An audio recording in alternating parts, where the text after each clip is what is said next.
And welcome to the Social Justice Forums. I am your host, Daren Jaime. We thank you for joining us. Now, if you're asking the question, what is this show all about? We bring you a forum discussing and providing deeper understanding of the issues and inequities that so many people face. Things such as systemic inequalities in the community to pressing social problems.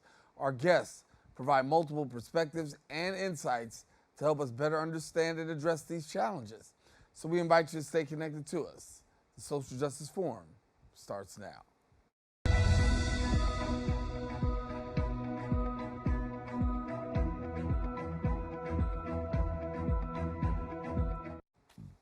And we are back. As the climate changes, our cities face numerous challenges, from rising temperatures to increased flooding. High temperatures, especially at night, exacerbate health risks. They raise energy costs and make cities less livable. Urban areas are particularly vulnerable to the materials used in their infrastructure, which absorb and retain heat. We have now joining us the Senior Program Director at Metropolitan AME Church, Reverend John Robinson. And Reverend Robinson, good to have you. Good to be here. Thank you, Daren. This is a great opportunity. Thank you. And so talk to us about, when we talk about community, obviously you're right there in Harlem. Talk to us a little bit about what you're seeing. So the church I serve is in Washington, D.C., which is not unlike many urban areas, which is experiencing profound inequities and disparities, whether we're talking about health, climate, education, economics. And I think part of the challenge for us is in understanding that these conditions did not just arise out of nowhere. We are experiencing what we're experiencing. All of the things that you outlined in the intro and the lead-in as a result of intentional, targeted, and focused public policy. So what we're seeing is the result of generations of public policy that has been designed to cause harm to people of color. And when we talk about what's going on with people of color, obviously we know that sometimes that's the short end of the stick due to many systemic inequalities, as we talked about. How do you break down the inequalities you see it from your perspective? So part of the playbook, I think, is a playbook that is given to us by our ancestors. If you look at the course of human history, every advancement towards justice, every incremental gain that has been made has been the result of sustained, targeted action led by ordinary people, in a lot of cases led by young people who push institutions, push companies, push governments, push institutions of higher learning towards more just and equitable ways of being in the world. When we talk about, ecologically, and we see that there's a disparity. Hard not to look at it and say, listen, there's rising disparities that go on. The awareness issue is very critical. How do we do a better job of making people aware? Because I think there's some day-to-day things that we just take for granted. Yeah, so part of it is helping folks to make the connections, as you mentioned in the lead-in. There are connections between extreme heat and public health. There are connections to be made between the climate crisis and even situations like crime, climate and education. So helping folks to make the connections and to understand that if we solve for the climate, we will solve for a lot of these other challenges that we're experiencing on a day-to-day basis. And then part of it is what you're doing with your platform. The challenge, one of the challenges of this conversation over the last 30 years is that it has been led by folks who do not look like us. So this is not a conversation that we're having, at least in public forums. We're having these conversations privately. We're having these conversations in the barbershop. We're having them at the kitchen table. We're having them in the beauty salons. But we're not having them publicly. And because the conversation has been led by people who don't look like us, the ways in which the conversation has been had don't reflect views or don't reflect priorities that are necessarily important to us. So we have the responsibility and we have the opportunity to begin having this conversation and connecting it to the things we're already talking about, connecting it to the things we're already passionate about, connecting it to the things we already deal with on a day-to-day basis. And I think forums like this provide just those kinds of opportunities. Well, thank you. And I mean, we are talking about an issue that really is very prevalent in our community. You term it, there's ecological apartheid. Uh, Unpack that for me. How do we arrive at ecological apartheid? Yeah, the same way South Africa arrived at its system of apartheid government, right? This is intentional public policy that, in America's case, we could go all the way back to 1492, but for the purposes of the climate, really started in earnest at the turn of the 20th century in the Industrial Revolution, and the ways in which corporations put profit over people's lives. I mean, that's really, there's no simpler way to understand it than that. So if you look at apartheid in South Africa, it was a system based on race that told black folk where they could live, where they could go to school, what kind of jobs they could have, dictated the types of economic opportunities that were available, dictated the kinds of educational opportunities that were available. And so what we're seeing in America is somewhat of the same playbook, maybe a little bit a different play from the same playbook. So if you go back to the early 20th century with policies like redlining, policies like racial covenants, which literally moved black folk into neighborhoods. And then the FHA made decisions and, in fact, created an entire neighborhood rating system, A, B, C, D. And guess what? Neighborhoods were rated D and C. Those are neighborhoods that we were redlined into. And so then, based on the rating system, decisions about what kind of investments to make in neighborhoods, whether we're going to build parks, whether we're going to plant trees, other types of infrastructure investments, those decisions were made based on the ranking of the neighborhood. And we always somehow miraculously managed to find ourselves in neighborhoods that were rated D and C. So when I talk about apartheid, it is a system, it is structural, anti-black, anti-brown public policy that has caused generations of harm. The other reason I use the terminology of apartheid is because it's more honest. When we use words like climate crisis or climate change, those designations, in my opinion, are too passive. And they produce a couple of sort of nefarious consequences, one of which is it lets folk, the perpetrators, off the hook. What we can't possibly be held accountable for something that's happened on a global scale. Uh, and then at the same time, for folk like you and me and others of your listeners who are trying to figure out what they can do about something that's so massive, what could I possibly do about a global catastrophe? Well, if you break it down and use more honest and clear language like apartheid, then we have a playbook. We have a playbook for addressing apartheid. In the 50s, 60s, 70s, 80s, and 90s, there was a playbook for how to dismantle the South African apartheid regime, which reached its culmination in 1994 with the election of Nelson Mandela as president. So, what it does for us is it gives us tangible, sort of practical ways in which we can engage. It eliminates the paralysis that we can often feel when we're faced with something as overwhelming as a global catastrophe. But it also is more honest. And it also helps us focus our energy and attention where it needs to be focused, which is on policy. Anti-black, anti-brown public policy got us here. Unjust, inequitable public policy got us here. It is going to take just and equitable policy for us to get out of When we talk about public policy, obviously shaping the hearts and minds of people to let them know about some of the things that are going on, awareness, very critical.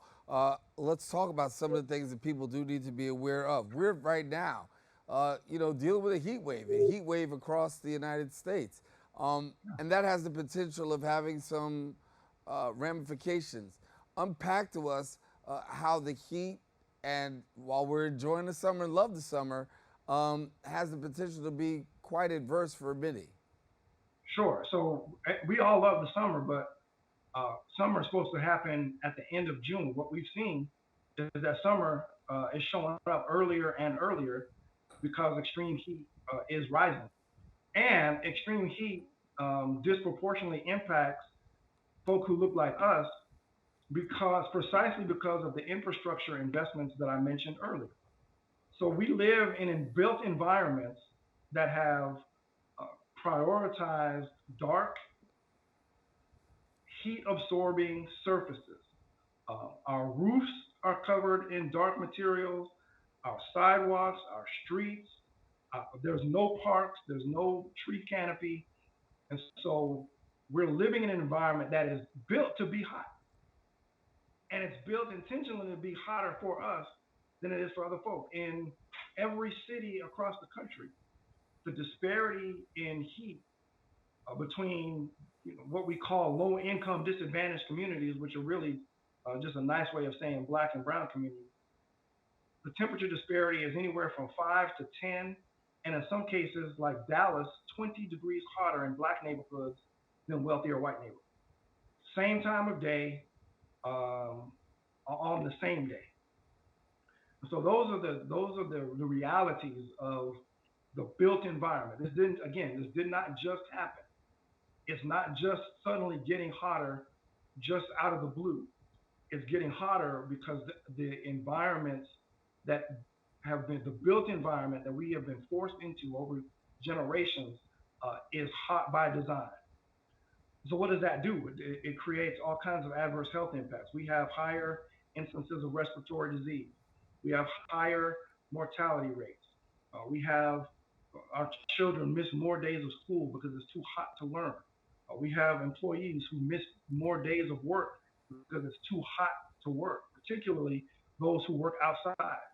So all of these as a cascading effect of adverse outcomes that we experience. And again, it is by design. When we talk about buildings, very critical to what goes on. I want to talk about buildings and heat because there are in urban areas, as you say, some areas that are hotter, and the materials that are used in the building infrastructure.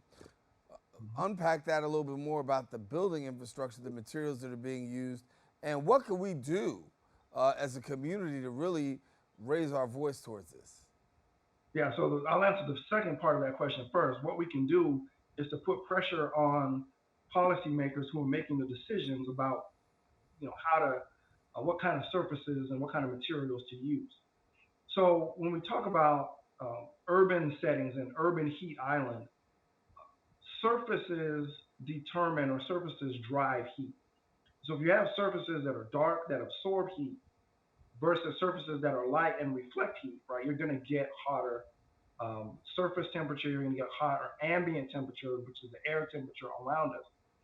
And so those materials are often cheaper, at least the upfront cost is cheaper. And miraculously, when it comes to our military, we have no problem finding the money and the funding for our military.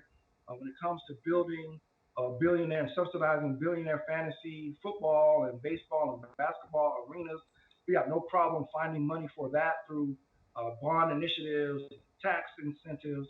We have no problem finding money for that. But when it comes to protecting people's lives, all of a sudden budgets get tight. We have to start looking for ways to cut.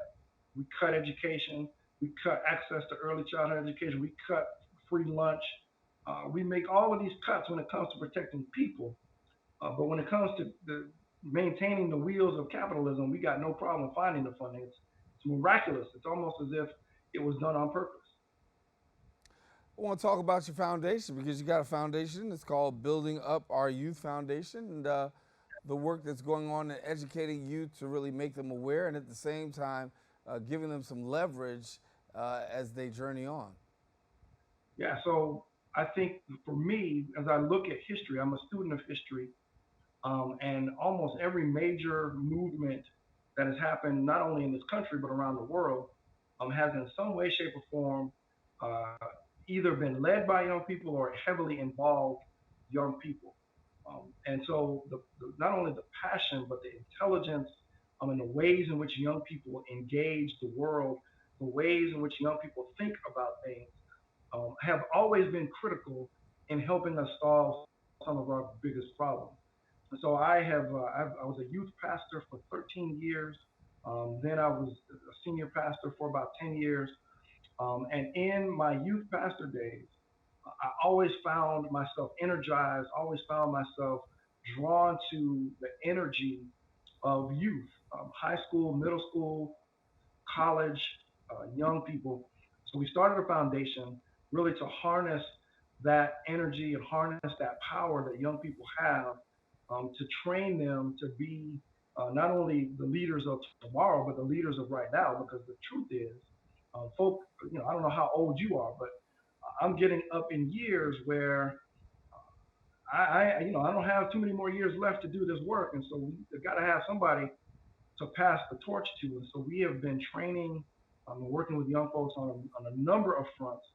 But the climate is critical because if we're not careful, if we don't change course and do so quickly, the next generation will not have a planet to inherit. Yeah. We talk about heat. Let's talk about flooding because the next generation's got to deal with that. There's a lot more floods that we're seeing, more now than ever before. Hmm. We're seeing more extreme rain in our communities. How do we deal, and what are the best things that we can do here in terms of trying to reduce flood risk? Because the flood zones, as we look at the maps are filling up with more and more flood Yeah, zones every year. yeah. So storms that used to be once in a century are now happening once a year. We're breaking all kinds of records in ways that are not good. And so what we can do is to really get engaged in the community with organizations like React for Social Justice that's there in Harlem, Healthy Community Services in New Orleans, the Local Initiative Support Corporation in Jacksonville, and so many others who are laser focused on these issues and have developed programming, have developed expertise, and have cultivated relationships to address these challenges. What we can do is to find ways to get their resources. We don't need to recreate the wheel. We don't need to build something from scratch. There is an infrastructure in place in our communities, often led by folk who look like me and you, because for us, this is not an academic or theoretical exercise. For us, this is existential. If we don't do this, then who's going to do it? And if we don't do it, then we're going to be the ones. It's an evil reality that those of us who contribute the least to these issues are the ones who are most vulnerable to their deleterious impacts. So, how are you educating in terms of that work that goes on in the community? I know you're educating communities about the issues, the awareness. Talk about Yeah, how receptive they are, because when we talk about climate and ecological yeah. issues, sometimes, those in our community, we're not really on it. I'm just going to put it like that. We're not on it until it really affects us in the pocketbook or the wallet. But that's the thing. It is impacting us and has been for a long time. I think again it goes back to helping folk to make those connections and understand that these increasing heat waves are not they did not just arise out of nowhere.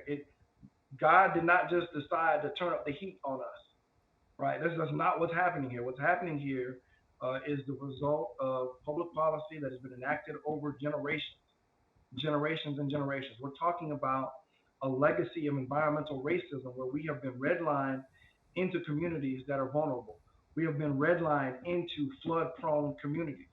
We could not live anywhere else, right? The law would not allow us to live on higher ground. So when you look at New Orleans, you look at Jacksonville, and places that are near water, in every city that's near some water, whether it's the ocean, lakes, rivers, whatever the case may be, we have been forced by policy into neighborhoods that are near those water sources and that are vulnerable and susceptible to flooding. right? It's not an accident. And so again, we don't. There's not a lot of education that has to be done because folks have been living with this stuff for generations, right? We're not the first generation to experience this. Our great grandparents dealt with this, and so it's really just about getting in the community and talking with folk and having conversations. And what you find is that these folks are aware. These folks are astute. These folks are with it, so to speak. But they have often been put into places where they don't have a public platform, put into places where resources have been divested. And so it's helping to bring resource to those places. It's helping to put money in the hands of community-based organizations, neighborhood associations, as close to the ground as possible. And so that's one of the exciting things about the work that I'm doing now with Metropolitan AME Church in DC. We are putting money in the form of grants right in the hands of community-based organizations who are in these communities, who are on the ground in the streets, innovating solutions. And the thing about, you know this from being in community yourself, the community does not need some hero parachuting in to tell the community what it needs. The community just needs resource to do what it's already been doing. Absolutely. And we're trying to make sure that we can get as much resource into the hands of those folks as possible. You know, when I think about that, you're absolutely right. You know, doesn't need somebody to come in and tell us. We already know with boots on the ground what's happening. And when we know what's happening, all we need is sometimes are the resources to be able to deal with that. So from your perspective, this here. With resources, how's it playing out for you with regards to seeing resources being allocated for these particular issues? Yeah, so I just got back from New Orleans this weekend. One of the organizations that we were able to fund has built a community rain garden, which is a combination of sort of green infrastructure technologies that allows for the return of native plant species, native wildlife, so butterflies, and it's very interesting to be in the middle of an urban setting and see like what looks like a butterfly reserve. Um, Hummingbirds and other native birds are beginning to come back to this area because it has been created to draw native plant and animal species. It also has the capacity to collect 6,000 gallons of storm water. So when these once in a generation uh, weather events that are now happening two, three times a year, instead of flooding, this rain garden captures that rainwater and then redistributes it so that it does not cause flooding. And so those are the kinds of things that communities have been doing for a long time without resource. We are blessed to provide a little bit. It's a drop in the bucket. But a wise person once told me, don't be discouraged by the drop in the bucket because every bucket gets filled one drop at a time. That's the truth right there, and I agree with that 100%. Now, Yeah, for people who want to get connected, find out and engage in engage in the work, or even let me back up. I'll back up and ask another question. I'll come back to that in a second. People who want to yeah, get engaged in the work, what do you advise them to do in terms of really being able to have substantial traction? Because this is a yeah. work that really a lot of people don't embrace it or don't engage in, but we know that we deal with this on an everyday basis. Yeah, we deal with it on an everyday basis. And because that's the case, there are organizations in every community, particularly in communities of folk who look like me and you, that are deeply engaged in this work. So, what I would say to your average listener um, who's trying to figure out what to do, right? What can I do about this issue that seems to have global implications? Um, is to understand that and put that in context, but to then engage hyper local. There's an expression that says all politics is local, and to an extent that is true. I think that all activism is local. So if you are trying to figure out how to get engaged, do your desktop research. A quick Google search will tell you the organization or organizations, plural, that are in your community that are doing this work. And I guarantee you they need volunteers. I guarantee you they need funding. I guarantee you they need folks to participate in education and awareness campaigns. And so find those organizations, find those executive directors who are doing the work, boots on the ground, as you say, and get engaged locally because that's where the difference is made. There's so much been made about all of the stuff that's happening at the federal level, and all of that is important. But without people on the ground to make sure that resource gets to the street, all of the stuff that's happening at the federal level and even at the state level means nothing if we don't have folk who can make sure it touches the streets where folk like you and me reside. Yeah. Reverend John Robinson, who's the senior program director at Metropolitan AME Church, and we thank you so much for being with us.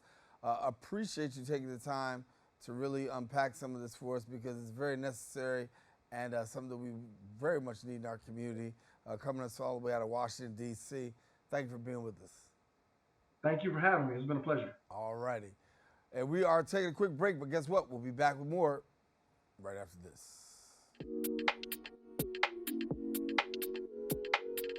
Without BronxNet, I don't know how we'd be able to showcase the important and amazing talents that we have here at the Bronx. We've been able to feature lots of great artists, performers, people who deal with coffee and small entrepreneurship businesses, discuss controversial topics, and also be able to share the voice of residents that might not normally have access without a place like BronxNet.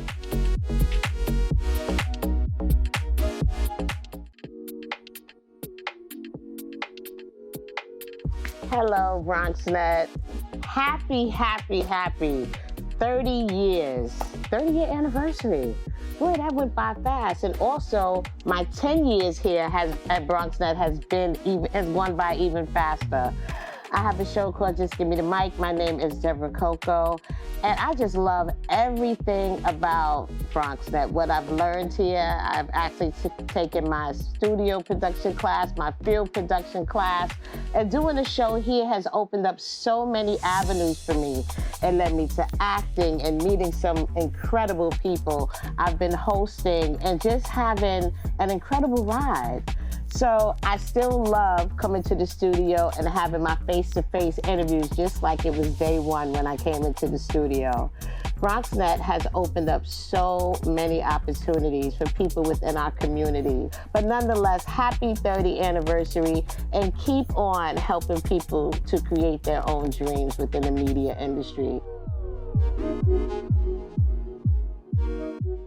And welcome back. For more than 125 years, Clinton College has remained dedicated to its vital mission of delivering a quality and affordable education to the most underserved students and offering a holistic, culturally adept curriculum. Guided by dedicated instructors, the college empowers its students not only to succeed, but also to excel in scholarship, leadership, and engagement. Joining us now to share their point of view, I am joined by the president of Clinton College, Dr. Lester A. McCorn. And Dr. McCorn, good to have you. Hey, Brother Jaime, how are you, sir? It's good to be with you. Glad to be with you, man, and glad to have you share with us. We're talking about HBCUs, and as we're talking about HBCUs, I had on the show last week somebody who talked about the area of social justice and talked about, we'll get to that later on, about education and how African Americans and the communities of color are faring. But I want to talk to you about, first of all, your beautiful college, Clinton College, and we want to thank you for sharing with us. And for somebody who doesn't know where you guys are located, tell us where you are. Well, thank you. Clinton College is located in Rock Hill, South Carolina, which was, back in the day, sort of a sleepy rural town in South Carolina. It now is a booming suburb of Charlotte, North Carolina, which is about 20 miles north of us. Yeah, and you're not too far away, so not too far away from the Queen City of Charlotte. But talk to me about your school, because as we look right now, education seems to have had its challenges in terms of enrollment. But more and more people are actually moving to HBCUs. Tell us about what you're finding. Yeah, that's true. I think we're finding now that as our society is changing, the need for diversity in all of its forms is becoming more and more important. And there seems to be sort of a resurgence, a renaissance, if you will, in historically Black colleges and universities, which, as you know, have been around forever. These schools were founded over 150 years ago, the oldest of the HBCUs. And as you've already mentioned, Clinton has been around for almost 130 years. And our education is so vitally important because it is not just academic. HBCUs do a really good job at social mobility and leadership development. And when we talk about social mobility, obviously, to see students matriculate at schools and then go on to have successful careers, this is what HBCUs have long done and long standing done. When it comes to sports, the same way. But I think recently we can all admit that having Deion Sanders down in Mississippi at Jackson State, that gave a great big look to HBCUs. What are people seeing right now when they look at HBCUs? Now Deion's gone, of course, but HBCUs have a bright light on them right now. Absolutely. Especially when you consider some very prominent people who are in key positions. The Vice President of the United States, Kamala Harris, is a proud alumna of Howard University. My classmate and brother, Senator Raphael Warnock, we were in school together at Morehouse College in Atlanta. And there are many others. Obviously, we know in New York, you know Spike Lee, proud Morehouse alum, Samuel L. Jackson, and the list goes on. And so people are, of course, we've known about it in the African American community. There are very few people who have not been touched either directly or indirectly by HBCUs. Even if you didn't live in a city that had an HBCU, you had family members or you knew people who graduated from these prestigious institutions. So, yeah, there is a new spotlight on these schools, and especially in light of the affirmative action ruling that is now going to impact many students of color who have gone to predominantly white institutions. They're beginning to feel not necessarily welcome or celebrated in those places, and they know that they can be celebrated and get a quality education at an HBCU. Yeah, well, let me take a spotlight right now and put the spotlight on Clinton and tell us about Clinton and what you have to offer. Obviously, you're right there outside the Queen City, so it's not hard for people to get to. You're right there, right outside of Charlotte, and people come right there from Charlotte and from all across the country, as a matter of fact. That's correct. Yeah, we're right off of I-77 in South Carolina. Clinton College is a really special place. It didn't take long for me to fall in love with this school. I've known about Clinton for a long time because I'm an AME Zion preacher, and it's one of our schools. It was a junior college for most of its history. And a couple of years before I assumed the presidency, they had made a bold decision to become a 4-year liberal arts college. And so when I arrived, I kind of pushed them all the way in to that and began adding degree programs, not just to be adding programs, but finding programs that were relevant, that would meet the demands of the marketplace and prepare our students to be successful in all arenas of life. And right now, I'm really excited, Pastor Jaime, about our new nursing program. We've been approved for a Bachelor of Science in Nursing in South Carolina, and we've already seen an amazing uptick in applications. We're admitting our first cohort this year. We're going to start with a cohort of 24 students so that they can get one-on-one attention and quality education. The students, of course, will come in as biology students / pre-nursing, and by their junior year, they will have to apply to be into the nursing program, which will have some extra requirements. And then we're starting a cybersecurity bachelor's degree. So we've turned our library into a digital library in Learning Commons. It's probably the hottest space on campus right now. New furniture, new spaces for learning and interaction. And we're turning our computer lab into a cybersecurity lab. And you know how popular cybersecurity is right now. So we'll have students who will get training, certification, degrees, and hopefully gainful employment in the cybersecurity arena. What does it mean for students to be able to attend the HBCUs, such as at Clinton College? Because when I look and I hear about nursing, and I hear about nursing schools, we could go to other educational institutions, and that classroom size can have a tendency of being a little bit larger. But when we talk about being right at HBCU, smaller class size, and for a smaller class size, there has to be some advantages to that. Oh, it's a great advantage. I mean, our teacher to student ratio is probably 12 to 1, and in some classes it's even less than that. And yes, as you're alluding to, this makes a major difference in the quality of education that a student would receive. At HBCUs, your professors are not just academics, they're mentors. They're in many ways like mothers and fathers and aunts and uncles to these students. HBCUs really are villages. And for our students who are coming into an environment that can be very overwhelming and intimidating, it's important to have that personal touch that HBCUs provide. I can say for myself, I'm a poor kid from the projects of Worcester, Massachusetts, who got into Morehouse on a wing and a prayer. And it changed the entire trajectory of my life. I actually was homeless for many of my high school years. We went from pillar to post. And I tell the story often. I went from no house to Morehouse. And what that did for me is invaluable. I wouldn't be where I am today if it hadn't been for that Morehouse experience. And that's what HBCUs do for our students. So, in addition to having the academics, you also have the athletic portion. And I think sometimes students, when they want to make a decision about going to school, academics is definitely there, but we also know how real it is. Athletics plays an important part. I know Clinton College has seen a resurgence in their athletic department. Yes, sir. Thank you for giving me a chance to brag on my Golden Bears. Yeah, our men's team went to the national championship last year. They were 5 points away from winning a national championship. We play in the NCCAA, which is the National Christian Collegiate Athletic Association. We're probably the smallest school in the association, but we were right there with the best.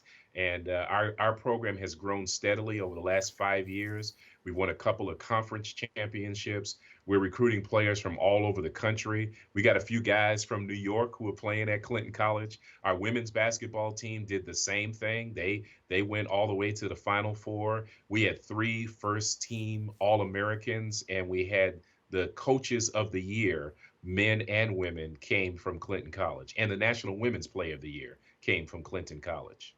So that's a pretty impressive lineup you have there. So as far as you're concerned, give us a little bit about your vision and what you're looking to see out at Clinton College for somebody that's out here in New York, in the New York area, New York City area, and thinking about possibly sending their son or daughter to an HBCU. Tell us, Clinton College, why?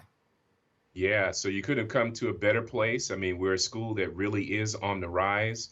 We're growing in so many ways. I mentioned the academic programs, but we're also building virtually a new campus.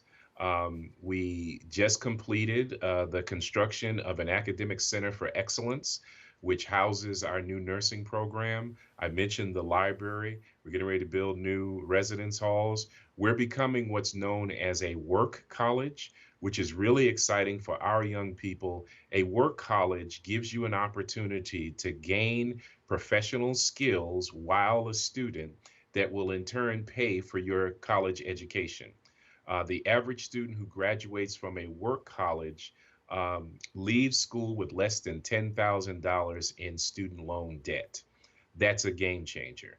And as we talk about social mobility, one of the biggest deterrents for our young people is the cost of higher education.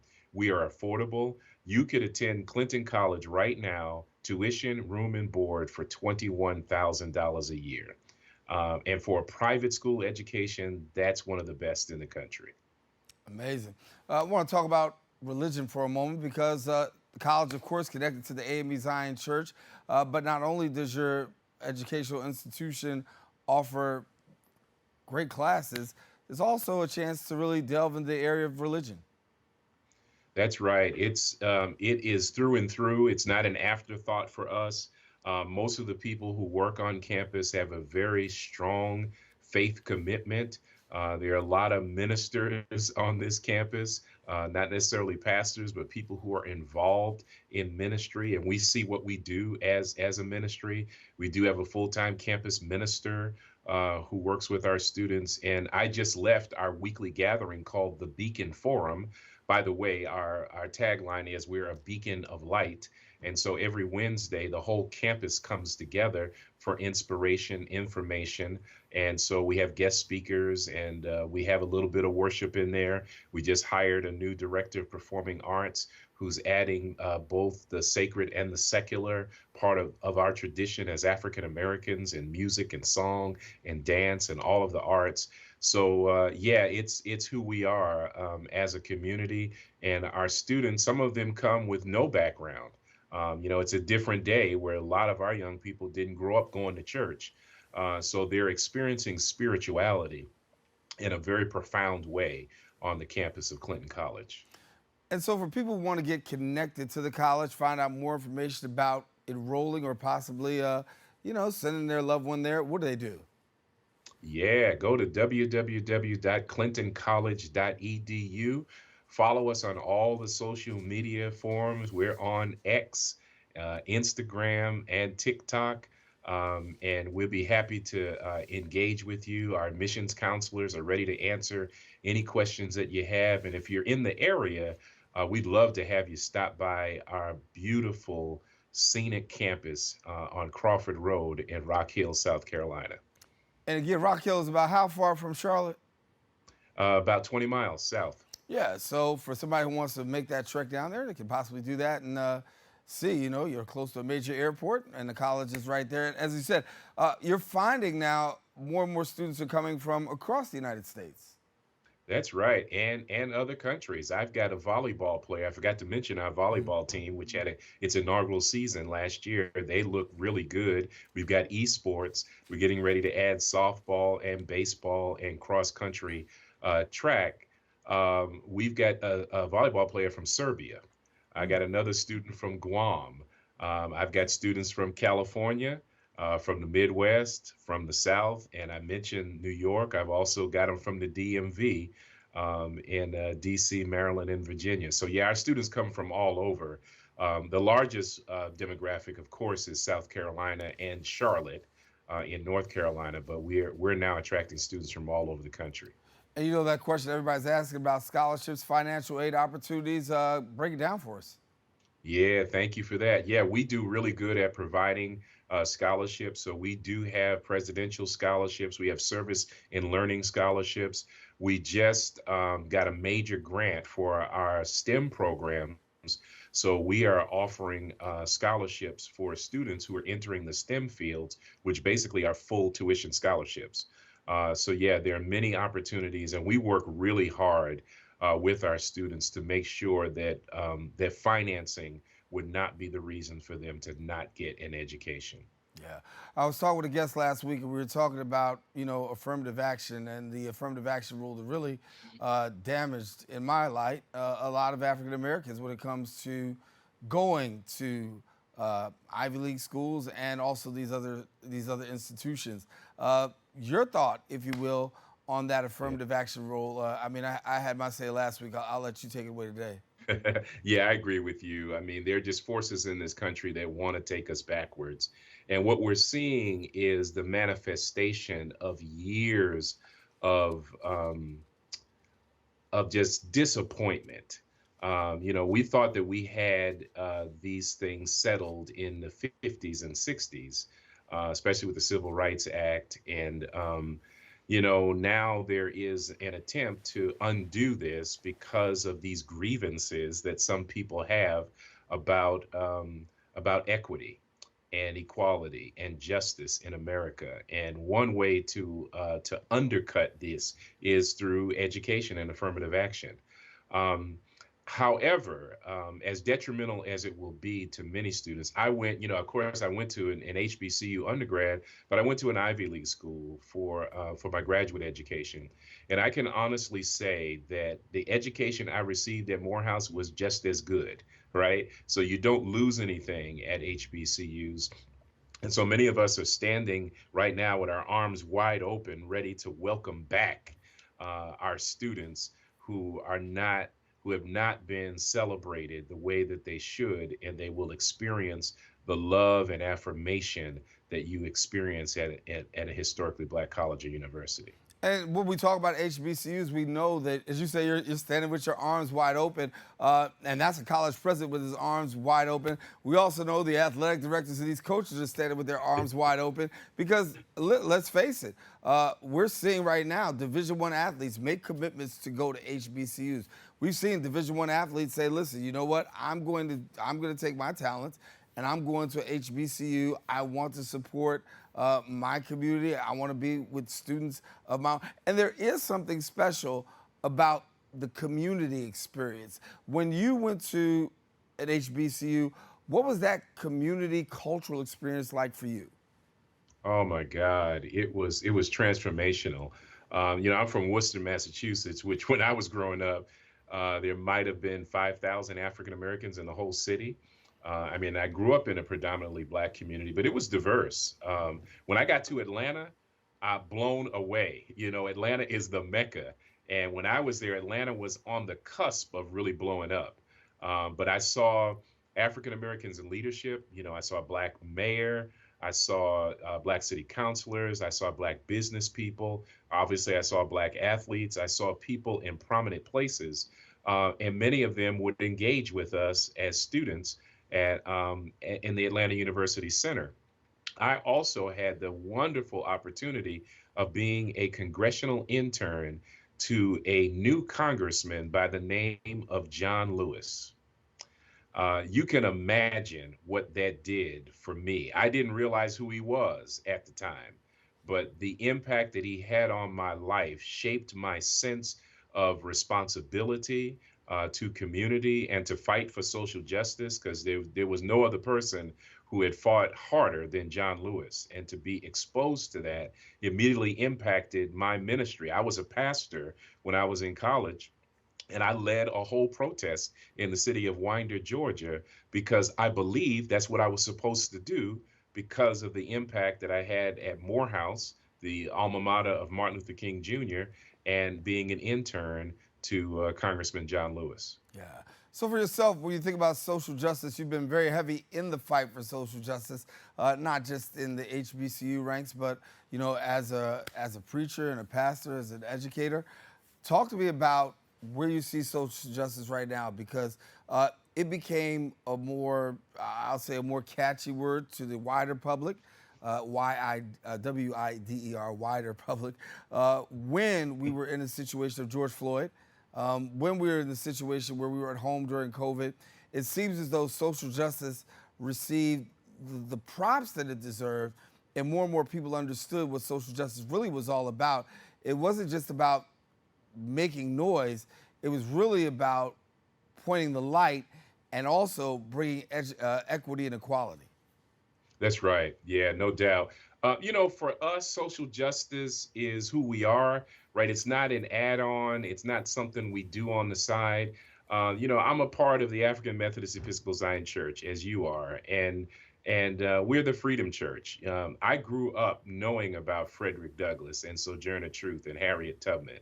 My first oration as a young person was Martin Luther King's "I Have a Dream" speech, who married an AME Zionite, by the way, Coretta Scott King. Coretta Scott grew up in the AME Zion Church in Marion, Alabama. And so the Black church tradition has taught us, and there's a through line of the Black social gospel from the very beginning to the present. I am concerned that many churches did begin to become more focused on the prosperity gospel and more concerned about consumerism and materialism, and forgot about the real meaning of the fight. The fight for us was not so that we could have a cash, a crib, and cars. It really was about including the entire community, lifting everyone up. So it's my responsibility when I get my education and when I advance is to go back and lift other people up, but also to remove the impediments that keep people from going to the next level, systemic injustices and inequalities. And the gospel has a lot to say about that. And I don't know how we have turned Jesus into some kind of mystic material Santa Claus when Jesus came fighting for justice. His trial sermon was, "The Spirit of the Lord is upon me because it has anointed me to preach good news to the poor, recovery of sight to the blind, setting free the captives." That is the gospel message. And we have to understand that. Now, to your point about the wider community finally waking up to it, it was kind of faddish because we see now 3 years later, we're going right back. Businesses, corporations that made promises, pouring money into equity programs, they're now pulling it back. And we're seeing through the governor of Texas and the governor of Florida and others who are trying to do away with equity programs, DEI programs, social justice programs, trying to do away with critical race theory and the learning of our true history. This is why the fight is not over. We've got to fight even more to educate our people and then demand that the greater society do what it should do in terms of its claims of justice and liberty for all. Yeah. Tell me, as a president, when you look at your students and you see what's going on, how engaged are they in that social construct of dealing with social justice and being action-oriented, community service-oriented? Because if we listen to certain people, they'll paint a picture as though this isn't something the kids and young adults are interested in. But when I've spent time on campuses, I'm seeing a lot who are highly engaged when it comes to the area of social justice and social influence. Yeah, I agree with you. I think because they have access to so much more information, they do have a better sense of what's going on in our country than maybe we did or even previous generations. We have access because of the internet and all of the information that is available. You have to discern and decipher what's true, what's legitimate, which is why I think education is so important. I mean, you need some people to help break that information down for you. But once students' consciences are pricked, they usually are motivated to do something about it. When we know that, the civil rights movement would not have happened without young people, right? Right. So I think now in this new leg of the race, Black Lives Matter, whatever you want to call it, our young people have to be supported and undergirded. I'm at the point in my life now where I'm moving out of the way. I want to be a mentor. I want to be a supporter and a cheerleader to the young people. And I tell them all the time that the time is now and they are the people to lead this next movement. So I'm encouraging them not to be so enamored, again, with materialism and consumerism, and understand our African roots, the Ubuntu philosophy that says, I am because we are, and since we are, therefore I am. I have a responsibility to lift the entire village. Yeah. So, again, before we get out of here, I want to give people an opportunity to know a little bit more about Clinton College. We spoke about it earlier on in the show. But for somebody who's out there watching right now and saying, listen, you know what, I've heard this man, and I want to hear more about the educational institution. How do they go about doing that once again? Yeah, once again, check us out at clintoncollege.edu and all of our social media platforms. We're on X, we're on Instagram, we're on Facebook, we're on TikTok. Check us out. You'll see our admissions counselors out there. Interact with us. We'll be happy to answer any questions. And as I mentioned earlier, I'd love to have you come visit our beautiful scenic campus in Rock Hill, South Carolina, just 20 miles south of downtown Charlotte, North Carolina. Give us a little bit of insight into staff and yourself. I want to thank you, first of all, for taking the time and being with us. We got a couple more minutes left, but I want to take us inside. Obviously, it's about a few days away before the semester starts. What's it like there for you and your staff and on the campus? Yeah, we're actually in the semester. We start early. We started last week because we let our students go before Thanksgiving. That might be a great selling point for some of you all. Our semester ends before Thanksgiving, so they have the entire break from Thanksgiving till January to find a job if they want to. That's what I did when I went home. I found a job and made a little money, but also they could just relax until they come back in January. But I have an amazing team. I mean, people give me a lot of credit for the progress that Clinton has made, but I tell them all the time we would not have done this without the amazing team that I have. Bishop Herbert Crump, who was the founding pastor of the Freedom Temple Ministries and the presiding bishop at one time of the Mount Calvary Holy Churches of America. He's retired from both of those posts at a very young age. He's younger than I am, and he's an alumnus of Clinton College. And I tapped him to be our vice president of institutional advancement. He's already making a major impact. I have a cabinet of 9 persons who are vice presidents and associate vice presidents who serve in the administration. And then our faculty is amazing. We've added some new faculty. We've got the largest percentage of folks with terminal degrees than we've ever had.